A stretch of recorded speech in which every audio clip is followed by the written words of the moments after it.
परमेश्वरको वचन हेर्न गइराखेका छौँ। परमेश्वरको वचन आज 89औं भागमा हामी पुगेका छौँ र प्रकाशको 18 अध्यायबाट हामी जिँदैछौँ र प्रकाशको 18 अध्यायको 11 पदसम्म हामीले योभन्दा अगाडि हेरिसकेका छौँ र प्रकाशको 18 अध्यायको 11 पदसम्म हामीले हेर्दाखेरि त्यो बेबिलोनको बारेमा कुरा गरेका छौँ। बेबिलोनलाई एउटा वेश्या स्त्रीको रूपमा परमेश्वरले चित्रित गर्नुभएको छ अनि त्यही कुराहरू हामी हेर्दैछौँ र त्यहाँ के हुनेछ त भन्दाखेरि जुन प्रकारको बेबिलोनमा धेरै धेरै व्यापारीहरू नै छन् अनि त्यसपछि संसारमा पनि ती व्यापारीहरू प्रशस्त मात्रामा हुनेछन् र ती व्यापारीहरूको के हुनेछ त भन्दा कुनै पनि व्यापारीहरूले जति पनि बेच्न ल्याएका सामानहरू हुनेछन् ती सामानहरू बेच्न पाउने छैनन् अनि उनीहरूले के गर्नेछन्, ग्राहकहरू पनि पाउने छैनन्, कोही पनि आएर किनिदिने छैनन् भन्ने कुराहरू हामी योभन्दा अगाडि भन्दै थियौँ र त्योले उनीहरू रुनेछन्, कराउनेछन्, नोक्सान हुनेछ किनभने उनीहरू पैसाका के थिए त भन्दा दास दासीहरू नै थिए र पशुका दास दासीहरू थिए, अजिङ्गरका दास दासीहरू थिए र त्यस्तै गरिकन त्यो के भने वेश्याका दास दासीहरू थिए अनि सांसारिक कुराहरूका दास दासीहरू थिए।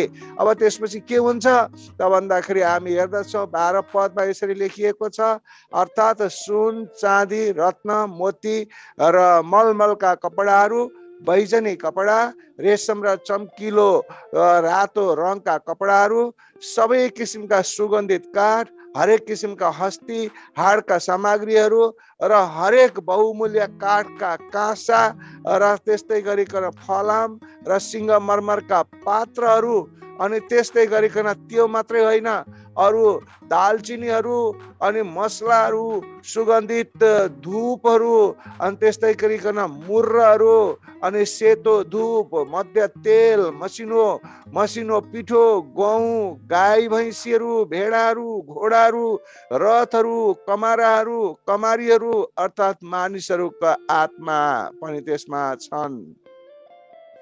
अर्थात् के हुनेछ त भन्दाखेरि यी विभिन्न सामग्रीहरू भएकोले व्यापार कति हदसम्म फस्टाएको हुनेछ भन्ने हामीले यसले देखाउँदछ।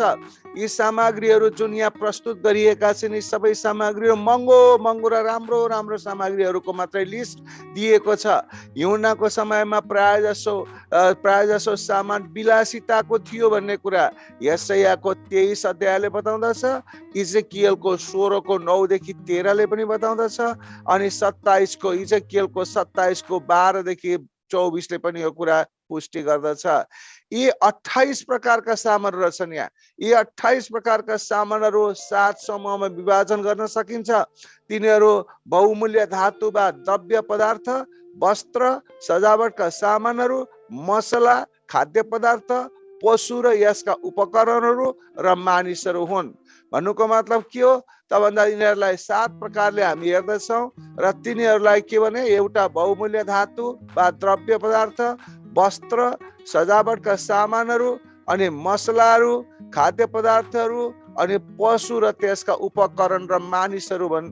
यिनीहरूको जुन प्रकार यी भएका मानिसहरू चाहिँ एकदम धनीहरू हुन् र मानिसले अरू मानिसलाई पनि किनबेच गर्दथे, त्यसै कारणले मानिसहरू पनि त्यहाँ थपिएको छ।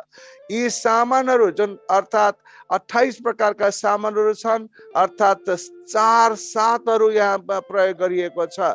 यहाँनिर यी सामानहरूले पृथ्वीका 4 दिशामा पाइने सम्पूर्ण सामानहरूलाई प्रतिनिधित्व गर्दछ अनि त्यस्तै गरी सम्पूर्ण सामानहरूलाई प्रतिनिधित्व गर्दछ। यी सबै कुराहरू जहाँ पनि पाउँदछ सम्पूर्ण भौतिक सामग्रीहरू जुन पृथ्वीका मानिसहरूले युगौँ एकदेखि असल वा अनैतिक रूपमा परिश्रम गरेर आर्जन गरेका सबै बेबिलोनका व्यापारका सामानहरू हुन् जसको विनाश भएर धुवाँ आइरहेको हुनेछ। पहिलो सामान बहुमूल्य पत्थरहरू हुन् जसले रुपैयाँको पैसाको मूल्यलाई मापन गर्ने गर्दछ। विशेष गरी मूल्य वृद्धिको समयमा मानिसहरूले यस्ता बहुमूल्य रत्नहरूलाई सञ्चय गरेर बचत गर्ने गर्दछन्। यस्ता सामानहरू व्यापारीहरूले प्रमुख हात पारेर अन्तर्राष्ट्रिय बजारलाई नै नियन्त्रण गर्ने गर्दछन् विशेष गरी हाम्रो नेपालमा पनि हामी हेरौँ भनेदेखि सुनको कुराहरूलाई हामी विशेष लिन सक्दछौँ। अनि मानिसहरूले सुन घरमा राख्दछन्, न त्यसले खान दिन्छ, न त्यसले केही गर्छ, केही पनि गर्दैन, तर त्यो उनीहरूको बहुमूल्य रत्न उनीहरूले राख्दछन्। र यो बहुमूल्य रत्न राखेरले नै अहिले बजार, नेपालको बजार, अन्तर्राष्ट्रिय बजार पनि हेर्ने हो भने सुनको कारणले नै नियन्त्रण गरेको हामी देख्दछौँ। सुनको कारणले डलर तलमाथि हुन्छ अनि त्यो कारणले चाहिँ त्यहाँ बिचमा कनेक्सन भएको हुँदछ। विशेष गरी सङ्कटको समयमा पनि तिनीहरूले के गर्नेछन् त भन्दा आफ्नो सम्पत्ति सुन अथवा हिरा मोती रत्न बनाएर धेरै जसो घरभित्र राख्नेछन्। र यो प्रकारको मानिसहरूले त्यो सङ्कट र महासङ्कटको समयमा पनि गर्नेछन्। र त्यो बेलामा गर्ने जुन खतरनाक प्रकारले जम्मा गर्ने जुन सुन रत्नहरू छ त्यो कुरा अहिले पनि मानिसहरूले छायाको रूपमा गरिराखेको हामी देख्दछौँ। त्यस्तै गरिकन अर्को सूची वस्त्र वा पहिरनको हो। अनि जुन चाहिँ के छ भनेदेखि विश्वमा प्रमुख व्यापार हुने सामानहरू हुन्। अरू सबै सामानहरू प्राचीन र अहिलेका पुस्ताका सामानहरूले प्रयोग गर्दै आएका छन्, जसले मानिसको लोभ वा विलासी जीवनलाई ध्यान दिएको हुँदछ। अनि यो मात्रै कुरा होइन, र यिनीहरूले दालचिनी जस्ता अरू कुराहरू पनि त्यसमा हुनेछन्। र भनिएको छ यहाँ जुन 13 पदमा भनिएको छ, मान्छेको आत्मा समेतलाई जोड दिएर भनिएको छ। यहाँ के भनिएको त भन्दाखेरि यहाँ आराम दिने सामानहरू उल्लेख गरिएका छन्। अनि सङ्कटको समयमा तेल र मध्य महत्त्वपूर्ण वस्तुहरू हुँदछन्। विशेष गरी मोहरको विपत्तिको समयमा जुन प्रकारको मोहरको विपत्तिको कुरा हामीले प्रकाशको 6को 6तिर हामीले हेरेका थियौँ। अनि त्यस्तै गरी उत्पत्तिको 9को 20को 21मा हामीले हेरेका छौँ। 20 र 21मा हामीले हेरेका छौँ कि नोआको समयको कुराहरू हामी हेऱ्यौँ भने हरेक युगमा हरेक राष्ट्रहरूमा मद्यपान प्रमुख रूपमा सेवन गरिँदै आएको छ। तन्त्र मन्त्रका कुराहरू भए, अनि जसलाई लागु पदार्थ भनेर अनुवाद गरिएको छ। र अङ्ग्रेजी शब्दमा औषधि भनी प्रयोग गरिएको छ। अहिले पनि प्रमुख कारोबार हुने सामान भनेको त्यही हो। यसबाट ईश्वरीय कार्य भइरहेको छ, जसबाट व्यापारीहरूले विशेष फाइदा लिएका छन्।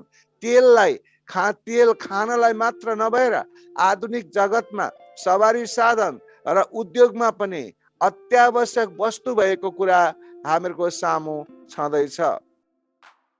फेरि पनि तेल खानी भएका राष्ट्रहरूले आवश्यक अनुसार तेल निकालेर राष्ट्रलाई ठुलो प्रभाव पारेका हुन्छन्। बेबिलोन आफै पनि तेल उत्पादन र वितरण गर्ने भूभागमा रहेको छ, जुन यस समयमा विनाश भएको हुनेछ। मसिनो पिठो भन्नाले के बुझिन्छ त भन्दाखेरि नयाँ करारमा एकपटक मात्र प्रयोग गरेको शब्द हो मसिनो पिठो। अनि यस सन्दर्भमा यसले सम्पूर्ण कृषिजन्य वस्तुहरूलाई प्रतिनिधित्व गर्दछ, जुन विश्वभर महत्त्वपूर्ण छ। गाई भैँसी भन्नाले के बुझिन्छ त भन्दाखेरि सम्पूर्ण घरपालुवा वा मासुको लागि पालिने पशु वा व्यक्तिगत प्रयोजनको लागि पालिने पशुहरूलाई बुझ्नु पर्दछ। त्यस्तै गरिकन भेडालाई के भनेर बुझिन्छ त भेडाको अर्थ हुन्छ ऊन र मासुको लागि प्रयोग गरिने वस्तुको प्रतिनिधित्व यसले गर्दछ। त्यस्तै घोडा भनेको के हो त? घोडा मूल्यवान पशु हो, जसलाई सामान बोक्न मानिस सवार हुन वा सेनाको निम्ति प्रयोग गरिन्छ। अनि त्यो बेलामा यी सबै कुराहरू जुन प्रकारका यातायातका कुराहरू साधनहरूदेखि लिएर सम्पूर्ण कुराहरू सामान बोक्ने कुराहरू पनि केही पनि हुने छैनन्। त्यस्तै गरी रथहरू भनेको के हो त? रथ भनेको प्राचीन समयमा प्रमुख सवारी साधन थिए र यसलाई के भनिएको छ त भन्दाखेरि जसको अर्थ चाहिँ के भनिन्छ भन्दा 4 पाङ्ग्रा भएको सवारी साधन भन्ने बुझिन्छ, जसलाई आधुनिक रूपमा यातायातको साधनसँग तुलना गर्न सक्दछौँ। अन्त्यमा कमारा र मानिसहरूको आत्मा हुन् भनेर भनिएको छ। ती मानिसको आत्मा भनेको कमाराहरूलाई यहाँ प्रतिनिधित्व गर्दछ र जसलाई व्यापारको वस्तुको रूपमा बेबिलोनमा नियन्त्रण गरिएको छ। रोमीहरूका समयमा दास प्रथा महत्त्वपूर्ण थियो र 19औं शताब्दीसम्म पनि यो रहेको थियो। रोममा 1/3 जनसङ्ख्या दासहरू थिए। जतिनमा करिब 10,000 दासहरूको व्यापार हुँदथ्यो। एक दिनमै 10,000 दासहरूको व्यापार हुने भनेको ख्याल गर्ने कुरा होइन। 10,000 मानिसहरू एक दिनमै व्यापारमा संलग्न हुने थिए। यसैले यहाँ यो कुरालाई प्रस्तुत गरिएको छ। अहिले पनि अफ्रिका र अन्य एसियाली मुलुकहरूमा हामीले हेर्यौँ भनेदेखि दास प्रथा पूर्ण रूपमा हटेको छैन। अनि यही कुरालाई हामी हेर्यौँ भनेदेखि आज नेपालबाट पनि मानिसहरूलाई अर्को देशमा लगेर त्यो दास प्रथा जुन प्रकारको रूपमा त होइन, फरक रूपमा आज देशले आफ्ना देशका मानिसहरूलाई बेचेर अर्को देशमा काम लगाउनको लागि पठाइराखेको अवस्था छ। अनि ती मानिसहरूले, ती देशमा विदेशमा गएका मानिसहरूले आफ्नो देशमा पैसा पठाउँदछन्।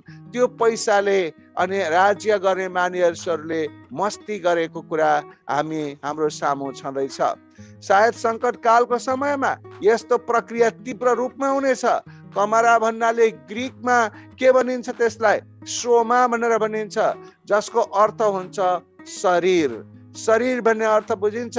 अन्तर्राष्ट्रिय जगतमा पुरुष र स्त्रीको देह व्यापार पनि प्रमुख कार्य भइरहेको छ, हुँदै जानेछ। अनि जो आधुनिक विश्वमा आकर्षक व्यापारको रूपमा हुन गएको छ। देह व्यापारको लागि स्त्रीलाई बेच्नु ठुलो धनराशि प्राप्त हुँदछ, त्यसमा ठुलो फाइदा हुँदछ। बिना लगानीको फाइदा भएको कारणले गर्दाखेरि अनि त्यो व्यभिचारका कामहरूको लागि स्त्रीहरूलाई लगेर बेच्नु अनि पैसा कमाउनु अति नै अनैतिकताको पराकाष्ठ भनेर यहाँ भनिएको छ। र यो के छ त भन्दा धेरै पैसा कमाउने एउटा व्यापार अहिले पनि छ र विगतमा पनि थियो र पछि यसलाई झन बढावा दिनेछ बेबिलोनमा। यस कार्यले स्त्री र पुरुषको शरीर मात्र नभएर आत्मालाई पनि अन्त गर्दछ, आत्मालाई पनि विनाश गर्दछ। आज खेलकुदमा पनि मानिसहरूको किनबेच हुने गर्दछ, म्याच फिक्सिङहरू हुने गर्दछ।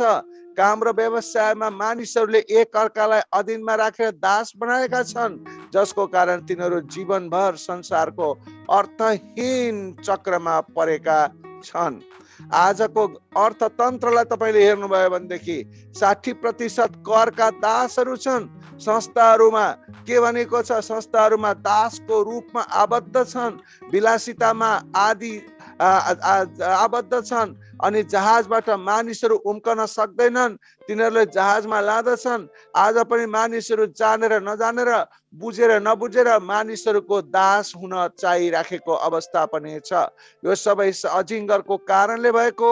मानिलिउँ तपाईँलाई अमेरिका जानु पर्यो भने तपाईँ दास हुन पनि स्वीकार गर्नुहुन्छ र त्यसलाई जसले लान्छु भन्दछ त्यो झुटो मालिकलाई पनि रुपैयाँ दिएर 50औं लाख रुपैयाँ दिएर दुःख पाएर तपाईँ उसको दास हुँदै एउटा पशु जस्तो जङ्गल हुँदै भड्किँदै तपाईँ जानुपर्ने छ। बिचै बाटोमा तपाईँलाई किरा मारे जस्तो मारिने पनि सक्ने छ र तपाईँको कुनै भ्यालु हुने छैन।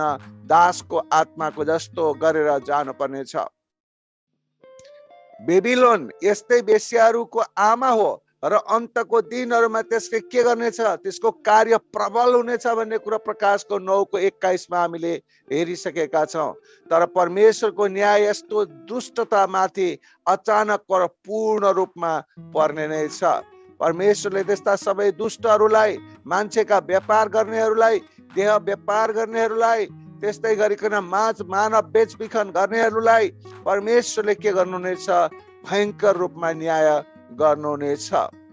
त्यस्तै गरिकन ती व्यापारीहरूले के भन्ने छन् त? बेबिलोनलाई 14 पदमा भनिएको छ, तिनीहरूले भन्ने छन्, हे बेबिलोन, तेरो मनले चाहेको फलहरू तँबाट गएका छन्। सबै स्वादिष्ट भोजनहरू र समस्त चमत्कार गर्ने तैँले गुमाइस, अर्थात् समस्त राम्रो कुराहरू तैँले गुमाइस र ती फेरि कहिले प्राप्त हुने छैनन्।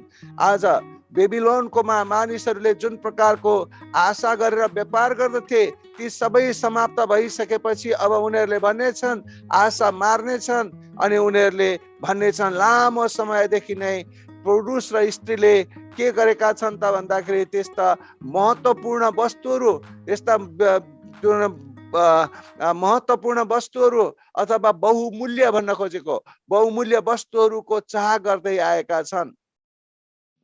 बेबिलोनको असल पोसाकले लोभ गर्दछन्। बेबिलोनीहरूले असल पोसाकको लोभ गर्दछन्। जब इजरायलीहरू यहुरोलाई आक्रमण गरे र जसको फलस्वरूप आफ्नो र सबै परिवारको ज्यान गुमाउनु परेको कुरा यहोशुको 7को 21 र 25ले बताउँदछ। संसारका राजाहरू र ठुला मानिसहरूले आवश्यकता भन्दा बढी भोजन अनि त्यस्तै मद्य र अन्य विलासी थोकका प्रचुर खर्च गरेका हुनेछन् अनि अहिले पनि गरिराखेका छन्। र धेरै जसो मानिसहरूको रुपैयाँ पैसा कहाँ गएको छ त भन्दाखेरि यस्तै किसिमका विलासिताका थोकहरूमा गएर समाप्त भएका छन् धेरै मानिसहरू। ती भौतिक वस्तुहरू प्रशस्त मात्रामा थुपारेका छन् जसलाई शरीरले अब पुग्यो कहिल्यै भन्दैन। बेबिलोनले प्राचीन र भविष्यको समयमा संसारमा प्राप्त गरेको धन र शक्ति परमेश्वरको सामुन चोखिएका छन्। अनि अघिका समयहरू जुन पृथ्वीका व्यापारीहरू र राजाहरूले आर्थिक नोक्सानी जुन प्रकारले भोग्नु पर्दाखेरि पुनः प्राप्त गर्ने आशा हुन्थ्यो, तर तिनीहरूका उत्तराधिकारीले वा अतिक्रमणकारीहरूले तिनीहरूको धन र व्यापारको प्रणालीलाई अपनाएर फेरि पुनर्स्थापना गर्न सक्थे। तर यहाँ बेबिलोनमा पतन भइसकेपछि अब त्यो आशा पनि नहुनेन अनि फेरि त्यो प्राप्त कहिले पनि हुने छैन र तिनीहरूलाई निराशा हुनेछ। व्यापारीहरूलाई निराशा अनि त्यो किन्ने मानिसहरूलाई निराशा, खाने मानिसहरूलाई निराशा, सबैलाई निराशा प्राप्त हुनेछ किनभने त्यो अब प्राप्त नहुने गरी त्यो नाश भएर जानेछ ती किन्ने सामग्रीहरू। फलहरू भनिएको छ, त्यहाँ फलहरूलाई ग्रीक भाषामा ओपोरा भन्दछ। अनि यो भन्नाले के बुझिन्छ त भन्दा वास्तविक फलहरू हुन सक्छ जुन शरद ऋतुमा पाक्ने गर्दछ, तर फल रुखमा पाके चाहिँ पाकेकै अवस्थामा न्याय आएको हुनेछ। फल फलेको छ, खान जाउँ भन्दाखेरि खान जान नपाइने, खान जाने मौका नहुने त्यो किसिमको अवस्था हुँदछ। त्यस्तो अवस्थामा न सामान किन्न पाइदछ, न बारीमा गएर फल खान पाइदछ। त्यो कुनै पनि कुराहरू सबै परमेश्वरको शक्तिले सबै नाश गर्नुहुनेछ र मानिसहरूलाई त्राहिमाम हुनेछ। किन यसो भएको? किनभने मानिसहरूले पशु त्यो अतल कुण्डबाट आएको पशु, अजिङ्गर अनि झुट्टा अगमवक्ताहरूको मार्गमा उनीहरू हिँड्नलाई मन्जुर भए र उनीहरूले 666 को छाप लगाएर म पशुको हुँ भनेर घोषणा गरेको कारणले यस्तो हुँदछ। त्यस्तै गरी 15 पदमा भनिएको छ, यी सामानहरूका व्यापारीहरू जसले त्यस नगरीमा व्यापार गरेर धन कमाएका थिए त्यसपछि परि आउने यातनाको डरले टाढै उभिएर यसो भन्दै तिनीहरू ठुलो स्वरले रुनेछन् र विलाप गर्नेछन्। उनीहरू भन्नेछन् कि व्यापारीहरू रुनेछन्, कराउनेछन्, चिच्याउनेछन् अनि तिनीहरू रुनेछन्। यहाँ भन्न खोजिएको कुरा के हो त भन्दाखेरि फेरि व्यापारीहरू आफ्नो भाग्यप्रति रोएका हुनेछन् र विलाप गरेका हुनेछन्, छाती पिटी रुनेछन्। राजाहरू जस्तै तिनीहरू पनि डरले टाढै उभिएर अनि यस प्रकारको विनाशलाई हेरिरहेका हुनेछन्। जसरी राजाहरूले विनाशलाई टाढैबाट डरले हेरिरहेको कुराहरू हामी पद 18 प्रकाश 18 को पद 17 र 10 मा हामी पाउँदछौँ। त्यस्तै गरिकन मत्ती 16 को 26 ले के भन्दछ, सारा जगत हात पारेर पनि आफ्नो प्राण बचाउन गुमायो भने मानिसलाई के लाभ हुन्छ? अथवा मानिसले आफ्नो प्राणको सट्टामा के चाहिँ दिन सक्छ? वास्तवमा भन्ने हो भनेदेखि मानिसले रुपैयाँ पैसाको नाफा र घाटामा मात्र ध्यान दिएर आफैलाई धनी सम्झेका छन्, आत्मिक रूपमा गरिब भएका छन्, प्राण आफ्नो बचाएको छु भनेका छन् तर प्राण गुमाइराखेका छन्। जसले प्राण बचाएको छु सम्पत्तिले भनेका छन् तर उनीहरूको प्राण गुमिराखेको छ भन्ने कुरा परमेश्वरलाई भुलेको कारणले यो भएको छ। त्यस्तै गरिकन याकुबको 5 को अनि 1, 5 र 6 मा यसरी भन्दछ, धनी मानिस हो, सुन, तिमीहरू माथि आइपर्ने कष्टहरूका निम्ति रोऊ र बिलाप गर। तिमीहरू यस पृथ्वीका सुख विलास र मोज मजामा मस्त बसेका छौ अनि बलिका दिनको निम्ति तिमीहरूले आफैलाई पुष्ट्याइराखेका छौ। तिमीहरूले को विरोध नगर्ने धर्मात्मालाई दोषी ठहराएर तिमीहरूले मारेका छौ। अर्थात् यहाँ भन्न खोजिएको कुरा के छ त भन्दा जो धनी मानिसहरू छन्, जसले घरमा बसेर खाइ पिकन मोटाएर गजक्क परेका, मासु लागेको छ, उनीहरू मोटा मोटा भएका छन्। अनि यो मोटोपन, यो मासु के को लागि काम लाग्छ त भन्दाखेरि नर्कमा लगेर पोल्नको लागि, मस्तीले पोल्नको लागि काम लाग्छ भनेर भन्न खोजिएको छ। त्यस्तै गरिकन याकुबले विशेष गरी अन्तको समयको मानिसहरूलाई ध्यानमा राखी विश्वासीहरूलाई लेखेका छन्। के लेखेका छन् त? यसरी लेखेका छन् याकुबको 5 को 7 देखि 9 मा, यसकारण भाइयो, प्रभुको आगमन नहुन्जेल धैर्य धारण गर। हेर, भूमिको बहुमूल्य फसलले आशा राखेर किसानले अघिल्लो र पछिल्लो वर्षा नहुन्जेल धैर्य धारण गरेर पर्खिरहन्छ। तिमीहरू पनि धैर्य धारण गर, आफ्नो हृदयलाई स्थिर गराओ, किनकि प्रभुको आगमन नजिकै छ। भाइ हो, एउटाले अर्काको विरुद्धमा गनगन नगर, नत्र त तिमीहरू दोषी ठहरिनेछौ। हेर, न्यायकर्ता ढोकैमा हुनुहुन्छ। त्यस्तै गरिकन प्रकाशको 14 को 12 ले भन्दछ, धैर्य नगर्ने बेबिलोनियहरू फललाई टिप्नु भन्दा अघि नै पतन हुनेछन्। तर के छ, परमेश्वरमा विश्वास गर्ने सन्तहरू भने धैर्य धारण गर्नेछन्। प्रकाशको 14 को 12 मा भनिएको छ। अनि यी मानिसहरू भन्ने छन्, हाय हाय, 16 पदमा भन्ने छन् उनीहरूले, अनि उनीहरूले बिलाप गर्नेछन्। कसरी बिलाप गर्नेछन्? छाती पिटी पिटी बिलाप गर्नेछन्। अनि यो 16 पदमा उनीहरूले गरेको बिलापले लेखिएको छ। उनीहरूले भन्नेछन्, हाय हाय, यो त्यो महानगरी जो मलमल बैजनी र चहकिलो रातो वस्त्र लगाएर सुन, रत्न र मोतीहरूले सिँगारिएकी थिई, अब त छैन। अनि यो भन्न खोजिएको कुरा के हो त भन्दा यो वर्णन प्रकाशको पुस्तकको 17 को 4 मा पनि गरिएको छ र त्यहाँ वेश्याको रूपमा उसलाई व्याख्या गरिएको छ। यो 17 अध्याय र 18 अध्याय, यी 2 अध्यायमा एउटै सहरको विषयमा भनिएको छ।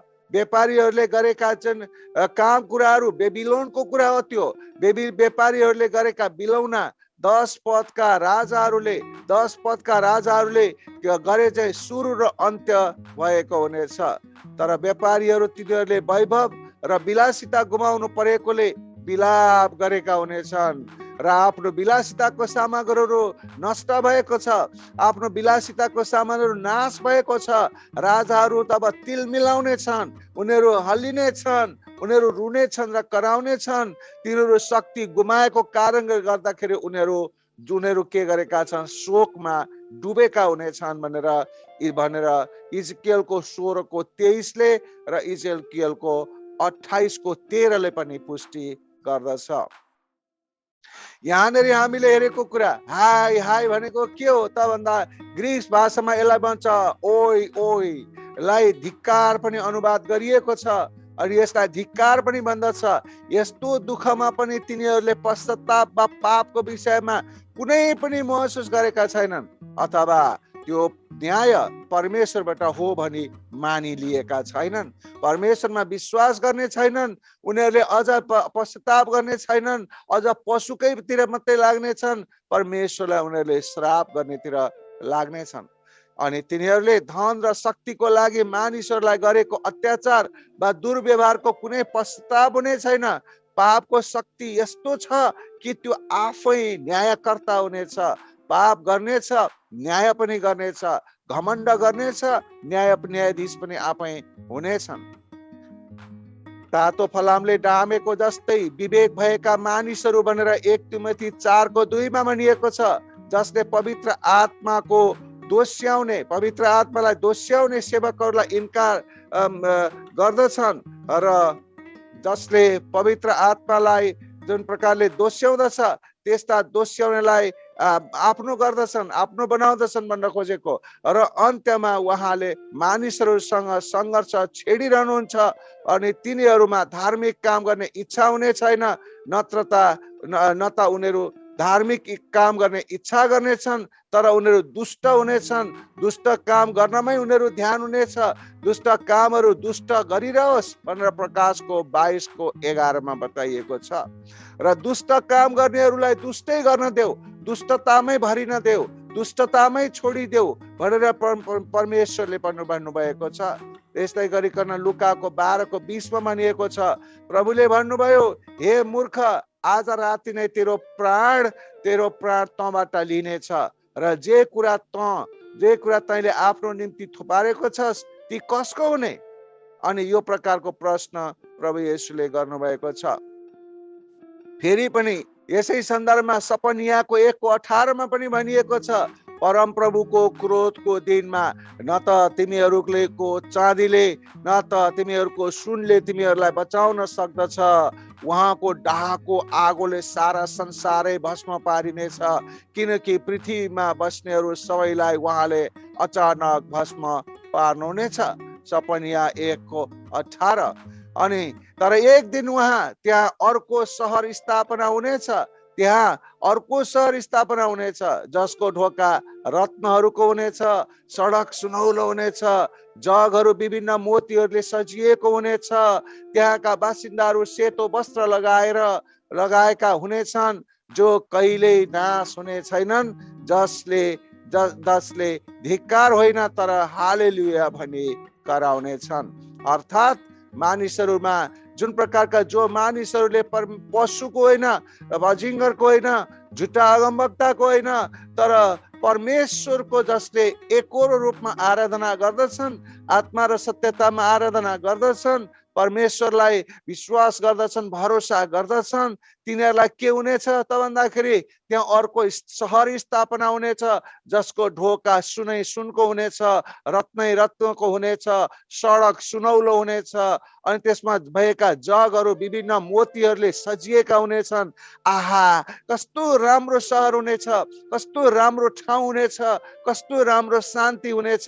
अनि त्यहाँका बासिन्दाहरू सेतो वस्त्र लगाएर अर्थात् पवित्र जीवन जिएर अनि त्यो कहिल्यै नाश नहुने जीवन पाएर उनीहरू कराउनेछन्, चिच्याउनेछन्। के भनेर चिच्याउनेछन्? धिक्कार त भनेर होइन, तर हालेलुया हालेलुया हालेलुया भनिकन कराउनेछन्, परमेश्वरलाई धन्यवाद दिनेछन्।